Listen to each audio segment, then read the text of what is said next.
ఆస్తి ఒకరి మీద నుంచి మరొకరి పేరిట మారాలంటే కొద్ది రోజుల క్రితం వరకు పెద్ద ప్రహసనమే. తహసీల్దార్ కార్యాలయం చుట్టూ రోజుల తరబడి తిరిగినా మ్యూటేషన్ జరక్క కొనుగోలుదారులు అవస్థలు పడాల్సి వచ్చింది.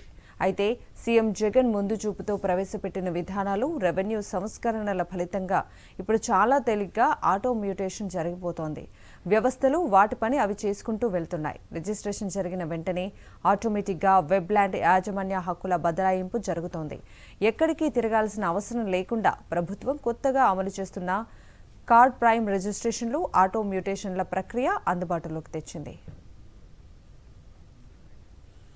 నూతన విధానంలో స్టాంపులు, రిజిస్ట్రేషన్ల శాఖ సాఫ్ట్వేర్ను, రెవెన్యూ శాఖ వెబ్ ల్యాండ్ సాఫ్ట్వేర్ను అనుసంధానం చేశారు.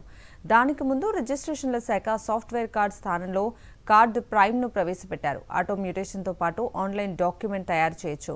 సర్వే నెంబర్ ఎంటర్ చేయగానే మార్కెట్ విలువ కనిపించడం, అందుకు తగ్గట్టుగా ఆన్లైన్లోనే చలానాలు కట్టడం జరిగిపోతున్నాయి.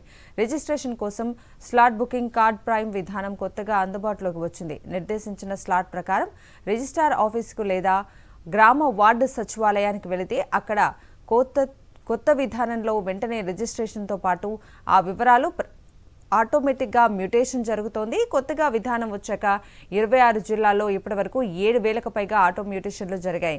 అయితే త్వరలో అర్బన్ ప్రాంతాల్లో ఆటో మ్యూటేషన్ విధానం అమలు చేయాలని ప్రభుత్వం సన్నాహాలు చేస్తోంది.